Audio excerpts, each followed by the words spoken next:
This is the VOA Special English Development Report. Member countries of the International Criminal Court met in June in Kampala, Uganda. They were there to examine the court's progress for the first time. Observers, human rights activists, and civil society groups also attended the two-week review conference. A treaty called the Rome Statute established the court in The Hague in the Netherlands in 2002. The court can try people for genocide, war crimes, and crimes against humanity when their own countries are unwilling or unable to. The court was also given the right to try crimes of aggression, although it never has. This is partly because ICC members could not agree on how to define aggression. In Kampala, they agreed on a compromise resolution. It defines the crime in terms of acts by a political or military leader against another state in violation of the United Nations Charter. Invasions, attacks, and blockades could all be tried as acts of aggression. So could letting another country use a state's territory for aggressive acts against a third state. The United Nations Security Council has the lead responsibility for deciding that an act of aggression has taken place. But if the Council takes no action within 6 months, the court might still be able to carry out an investigation. Critics pointed out that the agreement does not permit the court to punish aggression by non-member countries or their nationals.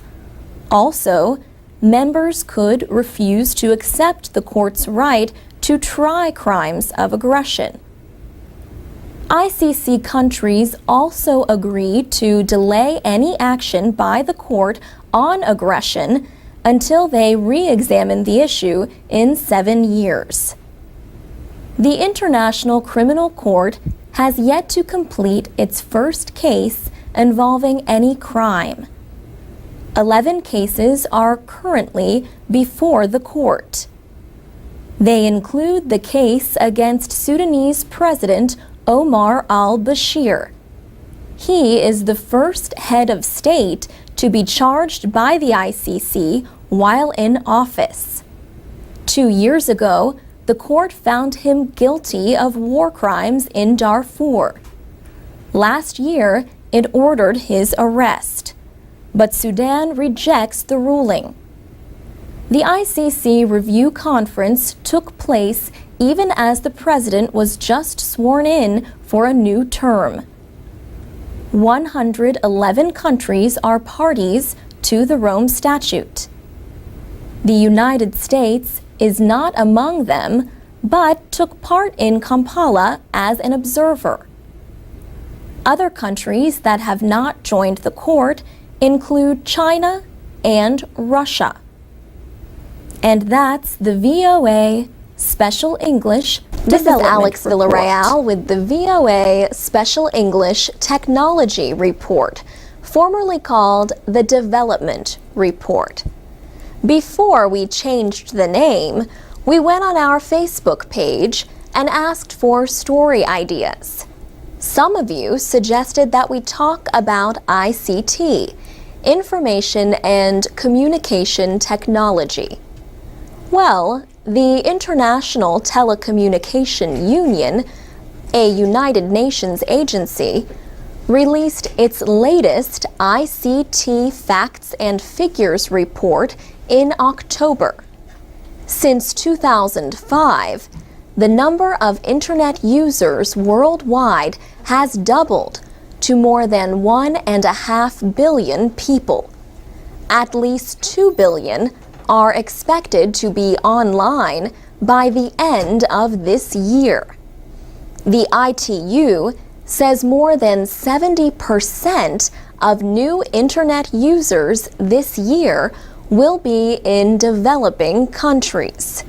Still, only 21% of the population of the developing world is online, compared to 71% in developed countries. Susan Telcher is head of the agency's Market Information and Statistics Division in Switzerland. She says there are still very huge divides when it comes to accessing the internet, especially high-speed internet. In Africa, not even 10% of the population is using the internet. Fewer than 16% of homes in developing countries are wired for the internet. But on the other hand, Ms. Telcher says mobile phone usage has reached 68% in developing countries.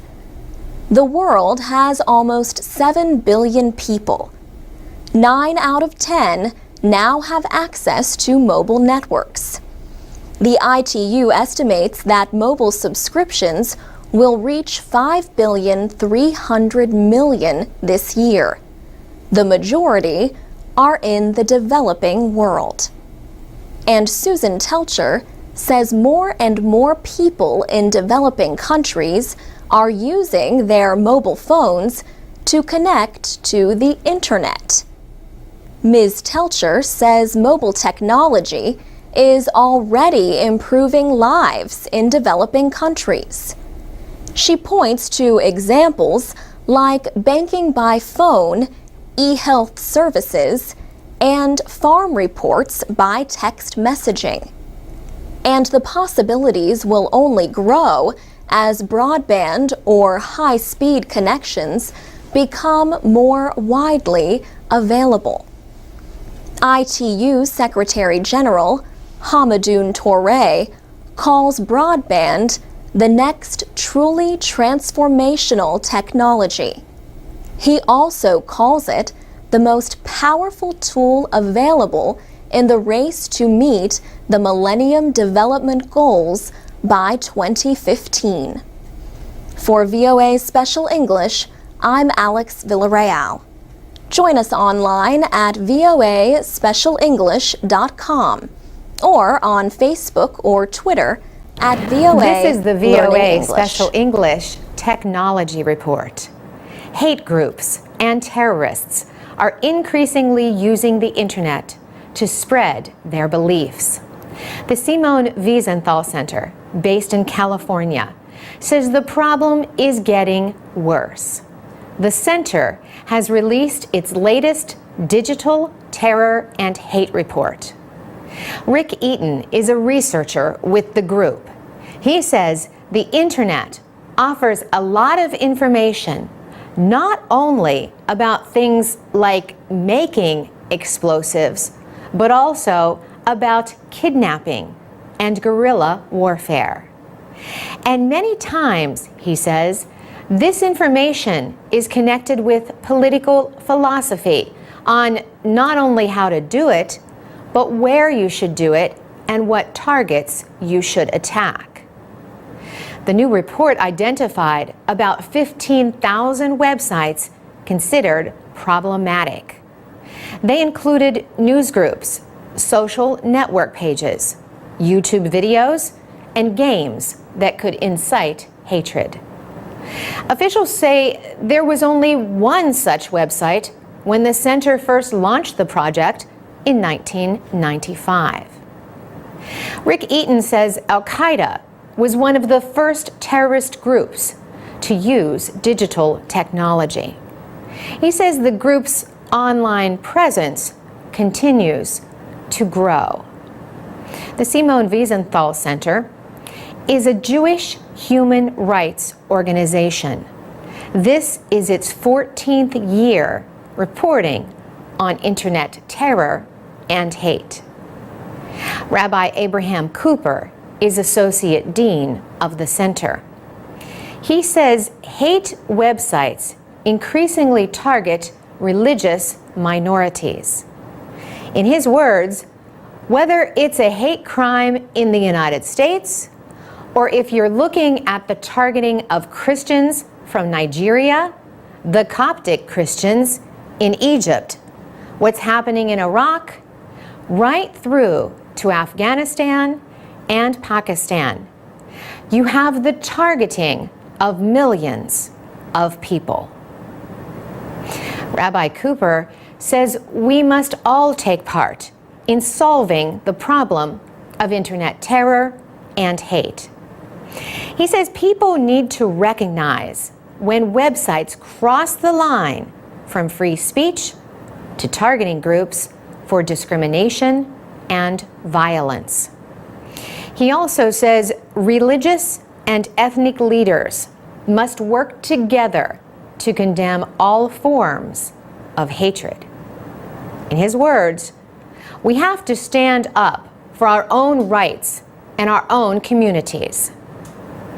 He is especially concerned about websites that call for individual acts of violence by people without ties to terrorist organizations.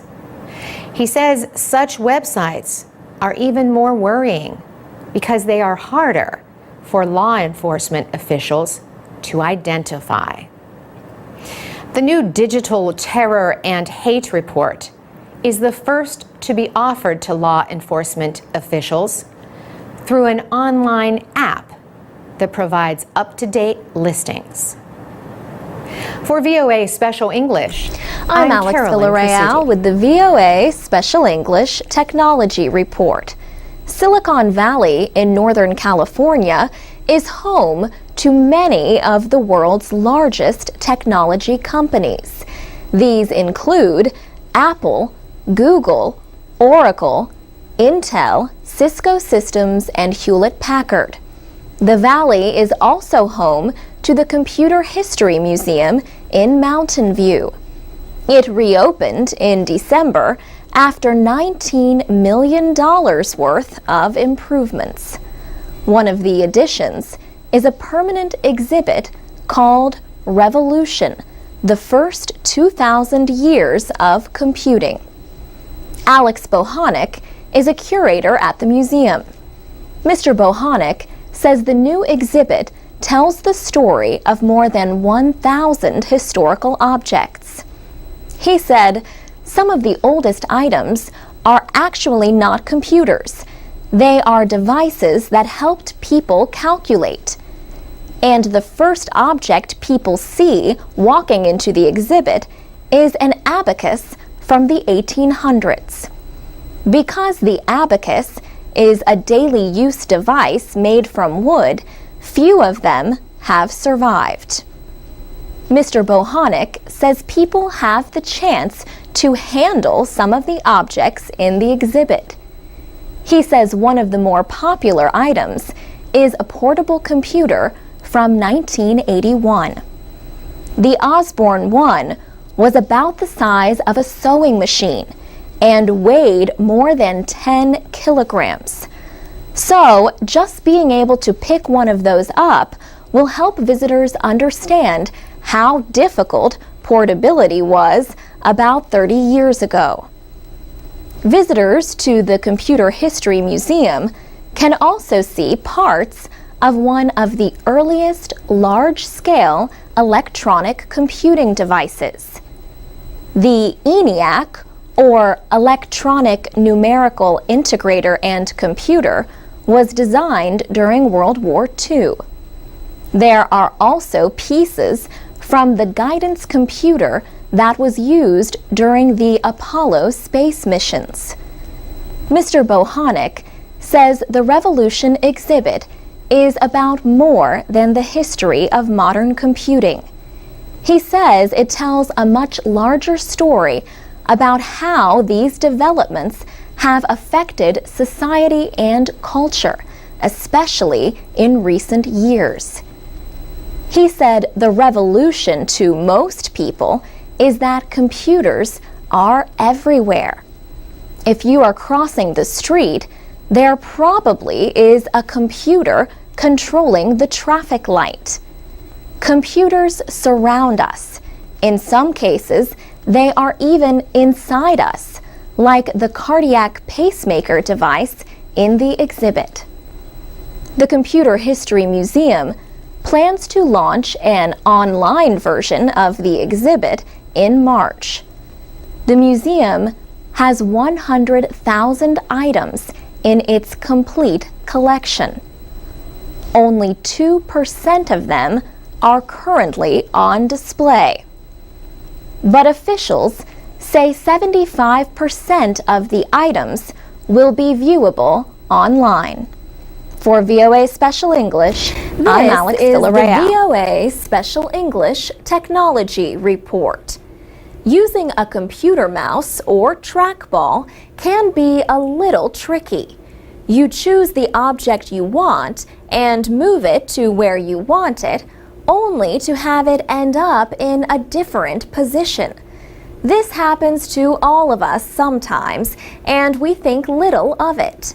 But for people who have a difficult time controlling their movements, this little navigational issue can be a really big problem. Now, researchers at the University of Washington have developed new cursors that make activating objects easier for people with motor disabilities. Jacob Wobrock is an assistant professor at the University of Washington.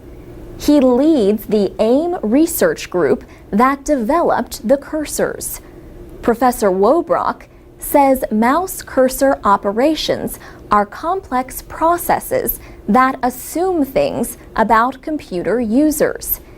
He says, for many people who have poor dexterity, the inability to control their fingers well, maybe pain in their wrists or hand, maybe arthritis, those assumptions of the average user, they don't hold.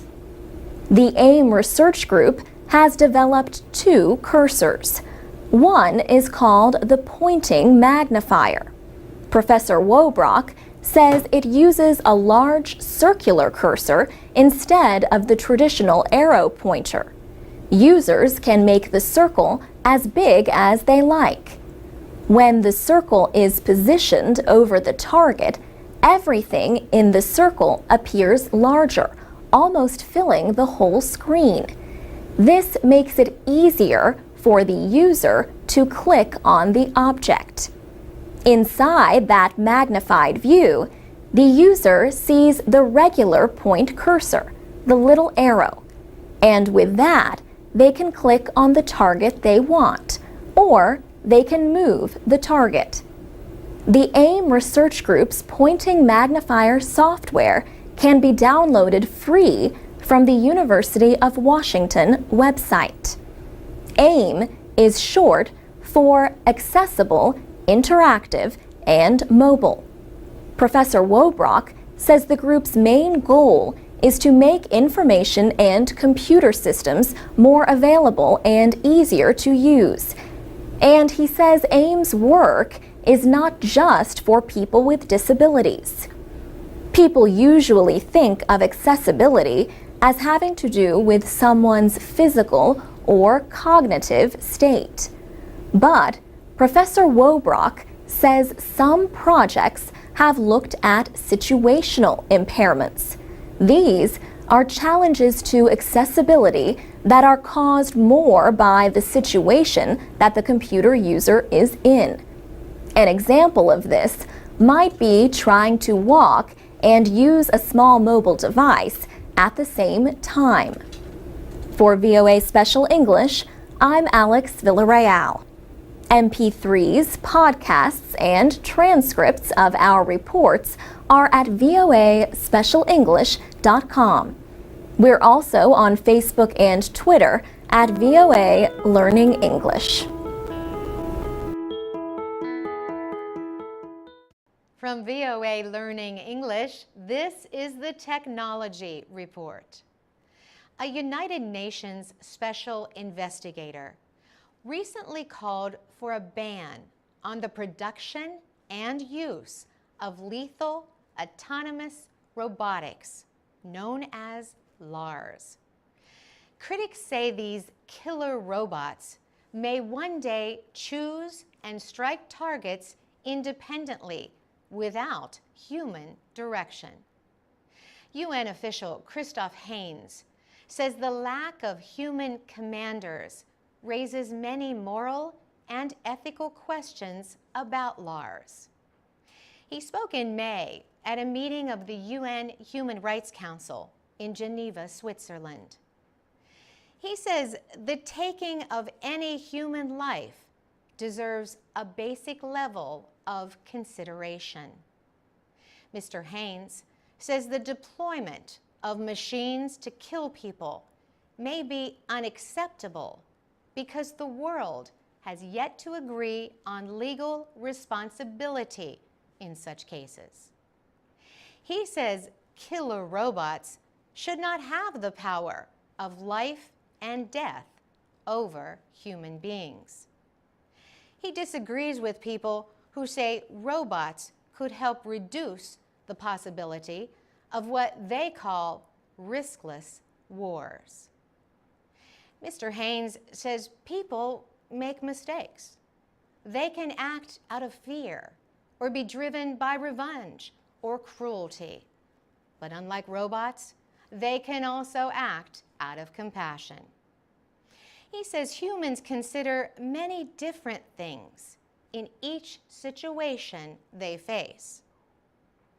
Drone aircraft have also been a point of debate in recent years.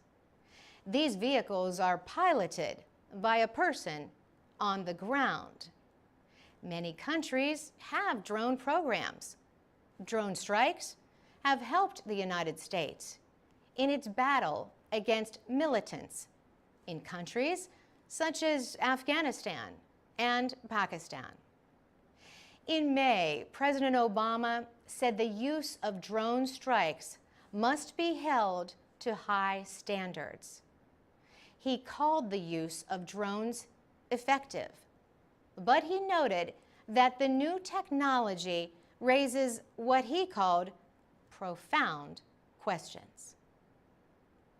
For VOA Learning English, I'm Carolyn Presutti.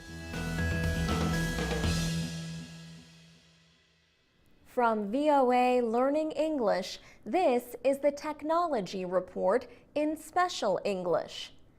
An international rights group has called on world governments to ban weaponized robots. Human Rights Watch recently released a report called Losing Humanity: The Case Against Killer Robots.